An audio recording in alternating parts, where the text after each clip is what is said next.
Hello students, today we will start principal of inclusion and exclusion, है ना। Permutation का topic है और आईआईटी जेईई में इसके क्वेश्चन फ्रीक्वेंटली आते रहते हैं, है ना। तो अब इसका नाम से ही आपको कुछ आइडिया इसमें हो जाएगा।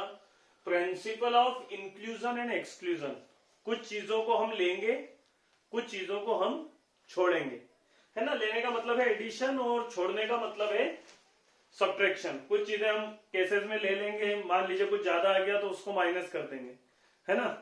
और इसको समझने के लिए सबसे बेस्ट जो पॉसिबल वे है वो है सेट थ्योरी। सेट में हमने वेन डायग्राम से एक बहुत ही आसान चीज देखी थी, है ना। देखिए वेन डायग्राम में बना लेता हूं पहले।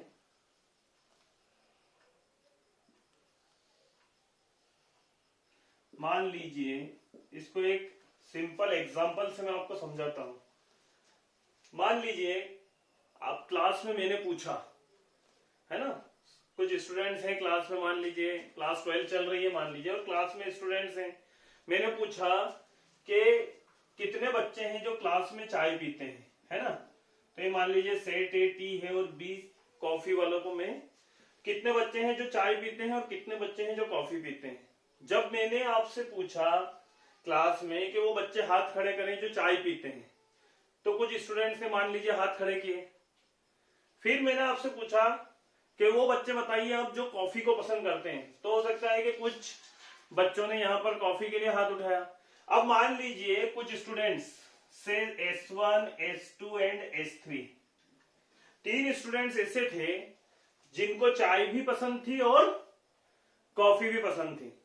अब आप सेट थ्योरी से छोटा सा फार्मूला जानते हैं, देखिए ना, ए यूनियन बी। अच्छा, ए यूनियन बी क्या होता है? एटलीस्ट वन ऑफ ए और बी।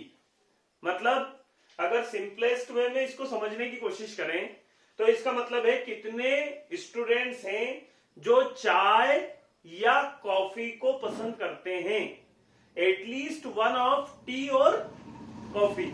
तो अब होगा क्या, सिंपल फॉर्मूले में आपने वो स्टूडेंट जोड़ लिए जो चाय पीते हैं, that is n of A, plus वो बच्चे जो कॉफी पीते हैं, that is n of B. अब आप देखिए, जब आपने चाय पीने वाले स्टूडेंट्स को काउंट किया था तो आपने S1, S2, S3 को काउंट कर लिया, और जब आपने कॉफी पीने वाले स्टूडेंट्स को काउंट किया था, अगेन आपने S1, S2, S3 को काउंट कर लिया।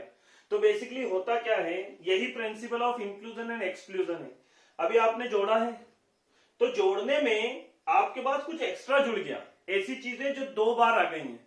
तो इसीलिए आप क्या करते हैं, आप एक बार इंटरसेक्शन को माइनस करते हैं। इंटरसेक्शन का मतलब क्या होता है, वो स्टूडेंट्स जो चाय और कॉफी दोनों को एक साथ पसंद कर रहे हैं, वो आपने टी में भी जोड़ लिए थे और वो आपने कॉफी में भी जोड़ लिए थे, तो आपने उसको एक्सक्लूड किया, है ना। तो दो सेट पर जब हमने इसको अप्लाई किया तो हमने क्या किया, पहले जोड़ा फिर उसको माइनस किया। मान लीजिए 3 सेट से हम इसको समझे, अगर मान लीजिए 2 की बजाय आपके पास 3 सेट्स हैं, है ना, तो हम अपने एग्जांपल में एक चीज और ऐड कर लें। तो अब वो क्या होगा, मान लीजिए ये 3 सेट के लिए अपन ने वेन डायग्राम बनाया। ये मान लीजिए पहला सेट है, ये दूसरा है, और मैं यहीं पर एक तीसरा भी बना लेता हूं। देखिए ना, ये मान लीजिए तीसरा सेट है। This is A, B and C. अब आप इसको देखिए, मान लीजिए ए के अंदर वो स्टूडेंट्स हैं जो चाय पीते हैं, यहां पर कॉफी है और यहां पर मैंने मान लीजिए कोल्ड ड्रिंक ले ली। अब फिर आपने वही principal of inclusion and exclusion इसके अंदर लगाने की कोशिश की। अब मैंने आपसे पूछा कितने बच्चे हैं जो या तो चाय पीते हैं या कॉफी पीते हैं या फिर कोल्ड ड्रिंक पीते हैं, तो वो क्या होगा। तो आप उनको देखिए, आप A union B union C. अब आप देखिए A union B union C represent क्या करता है, तो देखिए हमने बहुत अच्छे से सेट थ्योरी में ये पढ़ा है कि A union B union C का मतलब है तीनों में से कम है। मतलब हम उन स्टूडेंट्स को काउंट कर रहे हैं जो चाय पीते हैं या कॉफी पीते हैं या फिर कोल्ड ड्रिंक पीते हैं। अच्छा, ऐसा कर कैसे आता है, तो अपन इसको सिंपली इसमें में समझे। आपने चाय वाले को काउंट किया, कॉफी वाले को काउंट किया और कोल्ड ड्रिंक वालों को काउंट किया, तीनों को काउंट कर लिया आपने। अब तीनों को जब आपने काउंट किया तो कुछ चीजें ऐसी हैं जो ज्यादा जुड़ गई। अच्छा, वो क्या ज्यादा जुड़ा है, तो अब आप इसको ध्यान से देखिए। Let me explain with an other colour, है ना। तो मैं मान लीजिए इसको ब्लू से बताता हूं। ये मान लीजिए, इसको देखिए, ये पोर्शन क्या है, ये आपने ए में भी गिना था और ये आपने क्या है बी में भी गिना था। ये 2 बार गिना गया, तो 2 बार गिनने की वजह से मेरे को क्या करना पड़ेगा, अब एक बार ए इंटरसेक्शन बी को माइनस करना पड़ेगा। ऐसा ही ये वाला पोर्शन जो है, ये वाला पोर्शन है ना, कौन सा, ये वाला पोर्शन क्या है, ये वही बात है, बी में भी आया था और सी में भी आया, तो एक बार मैंने उसको माइनस कर दिया। ऐसे ही मैंने एक बार सी इंटरसेक्शन ए को माइनस किया, वो ये वाला पोर्शन हो गया। अच्छा, अब क्या हुआ, क्या आप इस पोर्शन पर ध्यान दीजिए, है ना, जो ब्लैक एंड ब्लू से मैंने शेडेड किया है, इसको आपने क्या किया, इसको आपने ए में लिया था, ठीक है ना, इसको आपने बी में लिया था, इसको आपने सी में लिया, और 3 बार ए इंटरसेक्शन बी के साथ, बी इंटरसेक्शन सी के साथ और सी इंटरसेक्शन ए के साथ, मतलब 3 बार लिया और 3 बार आपने उसको माइनस कर दिया, मतलब आपने अभी तक उसको नहीं गिना है। तो तीनों का कॉमन पोर्शन जो है उसको मैं एक बार फिर से ले लेता हूं, that is A intersection B intersection C. This is called principle of inclusion and exclusion. कुछ चीजें आप ले रहे हैं, जब ज्यादा गिन रहे हैं तो उसको माइनस कर रहे हैं, माइनस करने पर फिर क्या है कि कुछ चीजें कम हो रही हैं, फिर आप उसको ऐड कर रहे हैं। ऐसे हमने 2 पर देखा, 3 पर, आप ऐसे ही 4 पर देख सकते हैं। 4 पर आप जब देखेंगे तो प्लस करेंगे इंटरसेक्शन बी इंटरसेक्शन सी, फिर उसमें कुछ ज्यादा आ जाएगा, फिर मैं फाइनली क्या करूंगा, 4 वाला जो इंटरसेक्शन है उसको मैं माइनस करूंगा, है ना। तो अब इसको हम क्या करें, फार्मूले को जनरलाइज करते हैं, और जनरलाइज करने के बाद फिर मैं आपको कुछ क्वेश्चंस इसमें बताता हूं। तो मान लीजिए इसी तरह से मैं principle of inclusion and exclusion को जनरलाइज करूं, तो मैं क्या करता हूं, n of A1 union A2 union A3 up to union AN। मैंने n सेट ले लिए, ठीक है ना। अब मैं n सेट के एलिमेंट को जोड़ना चाहता हूं, तो n सेट के एलिमेंट को जब मैं काउंट करूंगा तो टोटल नंबर ऑफ वेज क्या आ जाएगी। सबसे पहले एक एक करके जुड़ेंगे, तो मैं उसको ऐसे ले लेता हूं, देखिए ना, सिग्मा नोटेशन से अपन उसको देख लें, समेशन ऑफ n A1। अच्छा, ये कितने होंगे, ये कितने होंगे, ये होंगे NC1 टाइम्स, NC1 टाइम्स होंगे। n में से एक लेने के तरीके आपको पता है, selection of one thing from total number of n things which is represent by NC1। फिर आपने क्या किया, जब n ऑफ A1 किया तो इंटरसेक्शन 2 बार जुड़ गया, जब इंटरसेक्शन 2 बार जुड़ गया तो मैंने फिर एक बार इसको माइनस किया, तो जब मैं माइनस करूंगा तो n of A1 intersection A2 को मैंने माइनस किया उसमें से। अच्छा, इसके कितने तरीके होंगे, वो हो जाएंगे NC2, n में से 2 चीजों को सिलेक्ट करने के तरीके। तो आपके पास n सेट है, अगर आप 2 सेट को सिलेक्ट करना चाहते हैं तो नंबर ऑफ वेज कितनी होती हैं, NC2। सिमिलरली फिर प्लस लगेगा, तो प्लस से क्या होगा, प्लस समेशन, फिर वही n of A1 intersection A2 intersection A3, इसकी नंबर ऑफ वेज हो जाएगी NC3। ऐसे ही अल्टरनेट प्लस माइनस चलता रहेगा। अच्छा, फाइनली क्या आएगा, तो फाइनली जो आएगा वो रिप्रेजेंट करता है कि नंबर ऑफ सेट्स कितने थे, ठीक है ना। जब 2 थे तो A इंटरसेक्शन B माइनस हुआ था, जब 3 थे तो A intersection B intersection C plus हुआ था। तो अल्टरनेट प्लस माइनस आ रहा है, तो हम क्या करते हैं, -1 की power n of A1 intersection A2 intersection A3 up to n, इसको हम फाइनली -1 की पावर n के साथ लिखते हैं, है ना। तो -1 की पावर n के साथ लिखने का क्या फायदा हो जाएगा कि अगर मान लीजिए n ऑड हुआ तो अपने आप आगे माइनस आ जाएगा, और n इवन हुआ तो अपने आप आगे प्लस आ जाएगा। ठीक है, ये अपने को याद रखना है, ठीक है ना। अब अपन क्या करते हैं, इसके ऊपर कुछ एग्जांपल्स देख लें, है ना। तो इसके ऊपर जब हम एग्जांपल देखेंगे, इसके यहां माइनस आएगा, है ना, सॉरी। तो अब अपन इसके ऊपर कुछ एग्जांपल्स देख लेते हैं। तो फर्स्ट एग्जांपल मैं आपको बताऊं तो देखिए, पहले हम एक सिंपल एग्जांपल लेते हैं, फिर जेई की कुछ प्रॉब्लम्स अपन इस पर देखते हैं, तो प्रिंसिपल ऑफ इंक्लूजन एक्सक्लूजन पर क्या प्रॉब्लम्स आई हैं। तो फर्स्ट तो मैं एक सिंपल प्रॉब्लम आपको देता हूं, है ना। Find number of integers from 1 to 100 which are divisible by 2 or 3 or 5। ऐसे which are, है ना, यहां आएगा which are divisible by 2 और 3 और 5।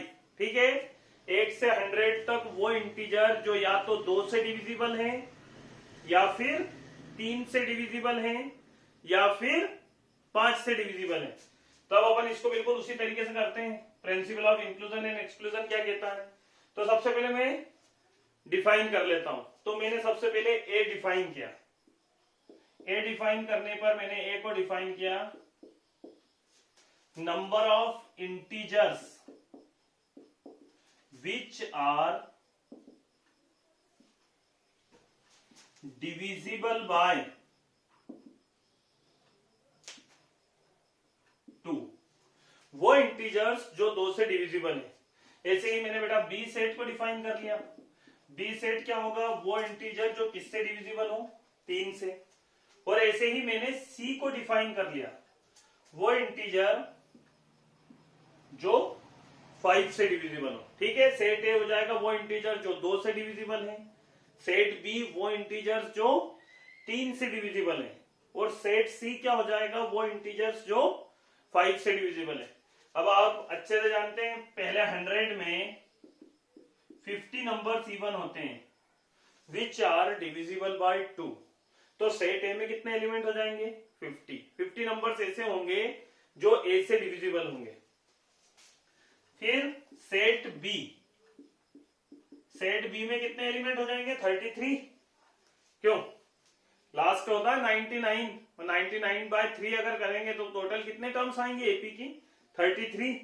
ऐसे ही 5 से डिविजिबल, तो 5, 10, 15, 20, लास्ट वाला 100 होगा। 100 बाय 5 अगर आप करते हैं तो कितने इंटीजर्स आते हैं, 100 वाला इंटीजर जो है वो कौन सा इंटीजर होगा, 20th इंटीजर। तो ए में 50 एलिमेंट है, बी में 33 एलिमेंट है, सी में 20 एलिमेंट्स हैं, है ना। तो यहां पर इसके बाद क्या आएगा, इसके बाद आएगा ए इंटरसेक्शन बी। अच्छा, ए इंटरसेक्शन बी का मतलब क्या हुआ, वो इंटीजर जो 2 और 3 दोनों से डिविजिबल हो। अच्छा, 2 और 3 दोनों से कौन कौन डिविजिबल होगा, तो 3 into 2 क्या होगा, एलसीएम 6। ठीक है ना, वो नंबर जो 6 से डिविजिबल हो। तो आप ऐसे अगर इसको काउंट करेंगे तो एपी में हमने देखा है लास्ट नंबर कौन सा हो जाएगा, 96। ठीक है ना, तो कितने नंबर हो जाएंगे, 16, 6 जा होता है, तो 16 नंबर्स ऐसे होंगे जो 2 और 3 दोनों से क्या होंगे, डिविजिबल होंगे। ऐसा ही n of B intersection C.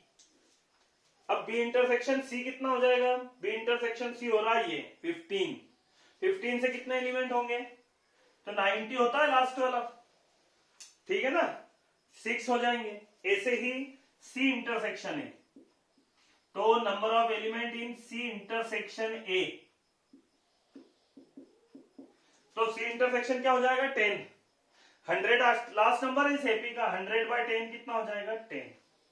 अब फाइनली क्या करेंगे, A intersection B intersection C, A intersection B intersection C क्या होगा, 5 3 जा 15 2 जा 30, वो नंबर्स जो 30 से डिविजिबल हो, तो देयर आर 3 नंबर्स 30 60 एंड 90, तो ए इंटरसेक्शन बी इंटरसेक्शन में कितने एलिमेंट हो जाएंगे, A intersection B intersection C में 3 एलिमेंट्स। ठीक है, let me find some space. तो अब अपने पास क्या होगा, फार्मूले के हिसाब से n of A union B union C, तो n of A union B union C में कितना हो जाएगा बेटा, that is n of A plus n of B plus n of C, ये जोड़ लिया, ज्यादा आ गया तो कम कर दिया, है ना, और ज्यादा कम कर दिया तो फिर जोड़ दिया,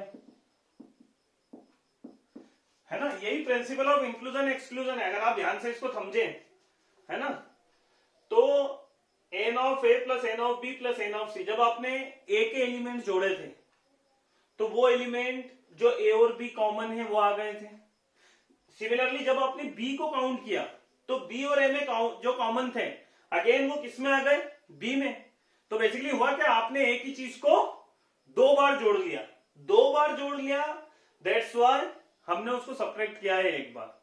ऐसे ही बी और सी को 2 बार जोड़ लिया, उसको सब्ट्रैक्ट किया, सी और ए को 2 बार जोड़ लिया, उसको सब्ट्रैक्ट किया। अब दिक्कत क्या हुई कि फिर मैंने वहां पर भी एक्सप्लेन किया था आपको, एक चीज को आपने 3 बार लिया है और तीनों बार माइनस कर दिया, वो कौन सी चीज थी, इंटरसेक्शन। फाइनली एक बार हमको उसको क्या करना पड़ेगा, प्लस। तो अब अगर आप यहां सबका प्लस करें तो आप देख लीजिएगा 50 प्लस 30 प्लस 20 माइनस 6 माइनस 10, एक 16 छोड़ दिया, तो माइनस 16 प्लस 3, तो आप देख लीजिएगा यार, है ना, ये कितना हो जाएगा 50, दैट इज 33, 103 एंड 3 106 माइनस ये कितना हो जाएगा आपके पास, माइनस में 16 कितना हो जाएगा 32, कुल मिलाकर ये आ जाएगा 74। ठीक है, इसको अपने को याद रखना है, ठीक है ना। ये पहला एग्जाम्पल था, ये थोड़ा सा हमने आसान लिया था कि ताकि आपको कंसेप्ट अच्छे से क्लियर हो जाए, है ना। ये एक सिंपल एग्जाम्पल था principle of inclusion and exclusion का। अब हम एक और एग्जाम्पल यहां पर समझे, दूसरे एग्जाम्पल से इसको अपन और थोड़ा सा क्लियरली देखते हैं, है ना। तो दूसरा एग्जाम्पल जब मैं आपको बोलूं तो देखिए, जब आप दूसरा एग्जाम्पल अपन देखते हैं, है ना, तो अपन ऐसे देखते हैं ना,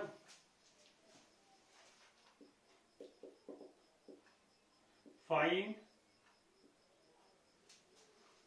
द अरेंजमेंट, या अपन find the permutation of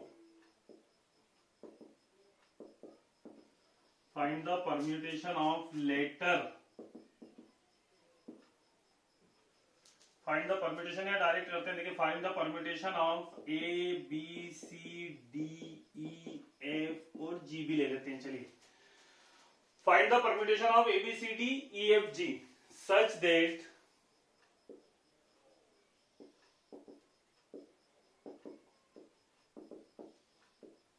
neither, कुछ भी ले लेते हैं यार, देखो है ना, नाइदर क्या ले अपन, कैड नॉर बेग,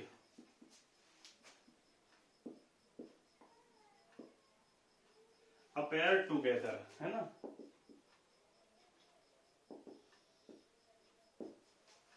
ठीक है, find the number, find the permutation of A B C D E F G such that, है ना। यहां पर एक चीज और बढ़ा लेते हैं, taken all at a time. ठीक है, Find the permutation of ABCD EFG taken all at a time such that neither CAD nor BEG appear together. ना तो CAD और ना ही BEG एक साथ आना चाहिए। तो मैं यहां लिख लेता हूं, देखिए ना, तो ये आ जाएगा, देखिए A B C D E F और G, ये मैंने नंबर्स ले लिए। ठीक है बेटा, अभी कितने लेटर्स हैं? 7 लेटर्स मेरे पास हैं। तो सिंपली 7 लेटर्स को अरेंज करने के कितने तरीके होंगे?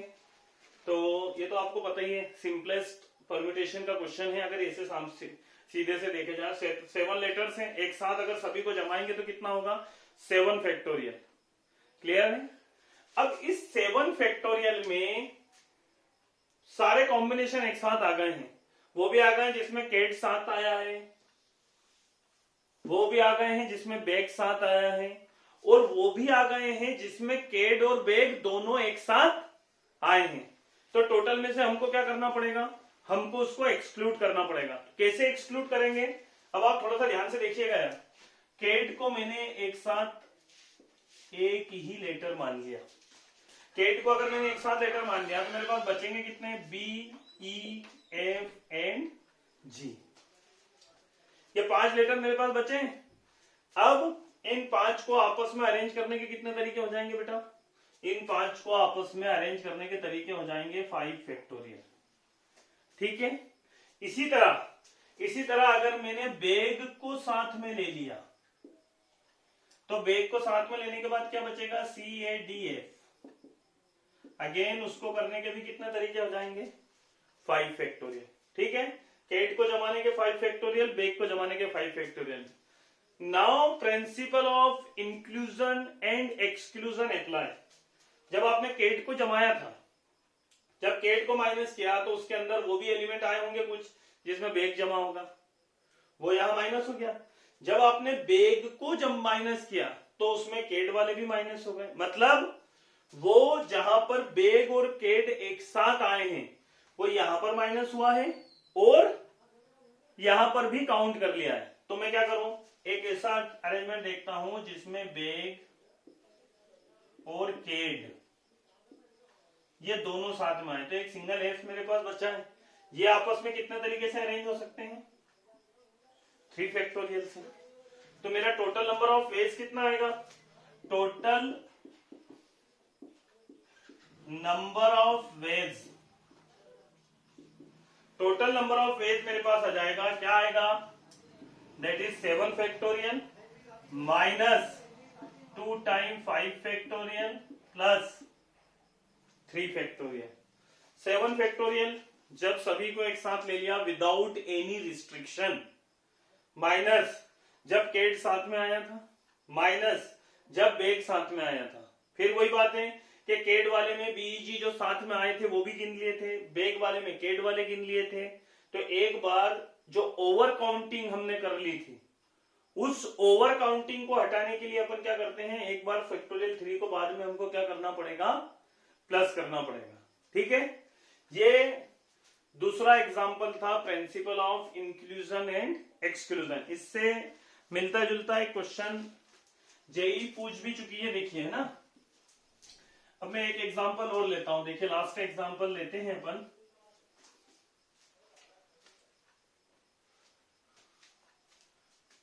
फाइंड, है ना, question number 3, find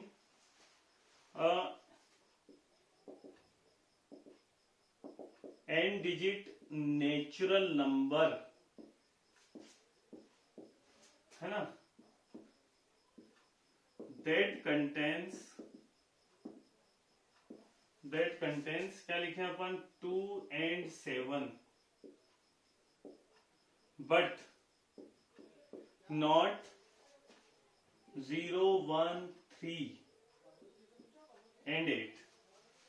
Find a n digit natural number that contains 2 and 7 but not 0, 1, 3, 8. तो इस क्वेश्चन को अगर अपन ध्यान से देखें तो अपन क्या करते हैं? इस क्वेश्चन के अंदर पहले मैं आपको डिजिट बता देता हूं, है ना। तो डिजिट्स क्या क्या अपने पास? टोटल अपन डिजिट लिख लेते हैं। 4 5 6 7 8 एंड 9।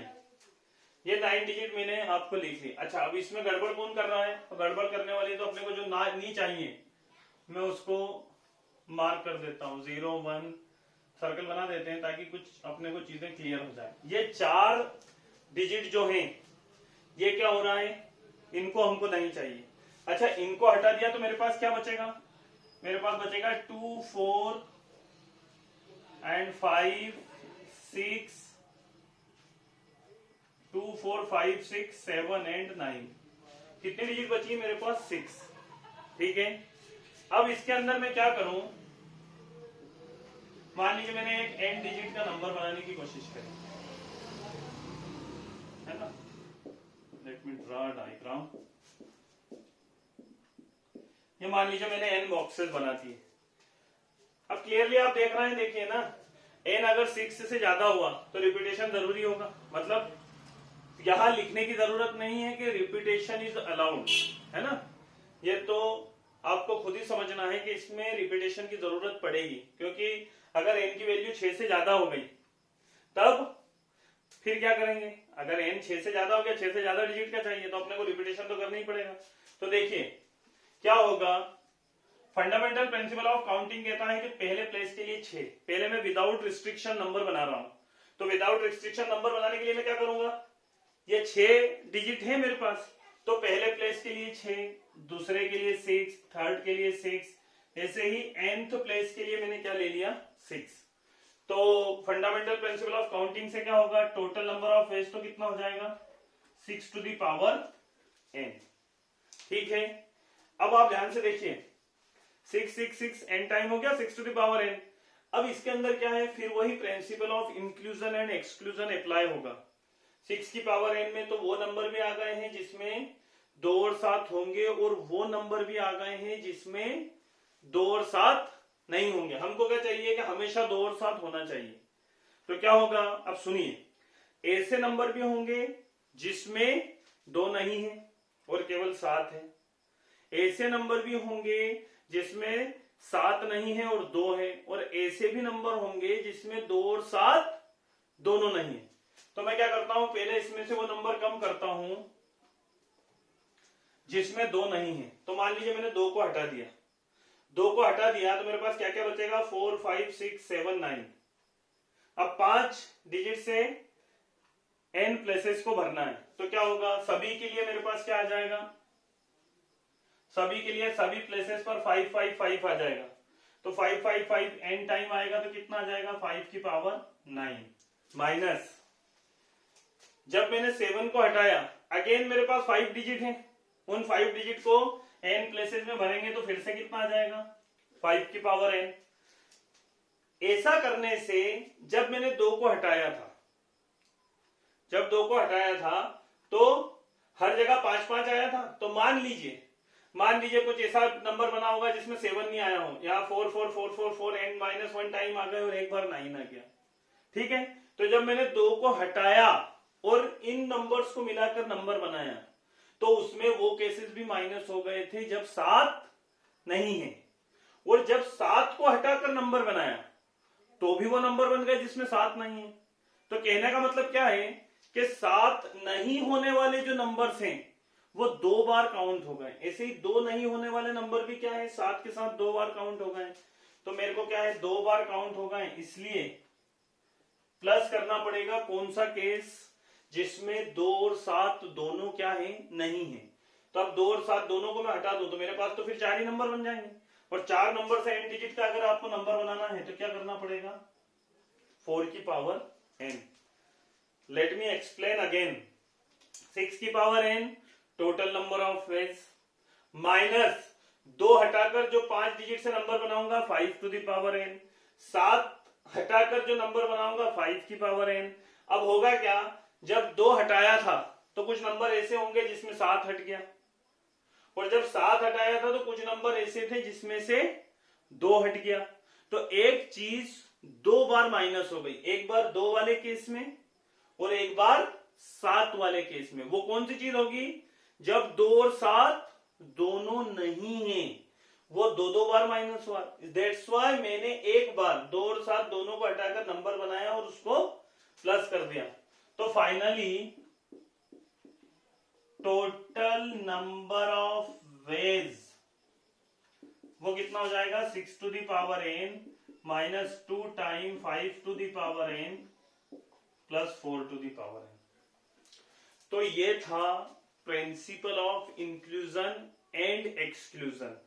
ठीक है, इस पर हमने कुछ एग्जाम्पल भी देखे हैं। ठीक है, आई होप यू एंजॉय। ठीक है।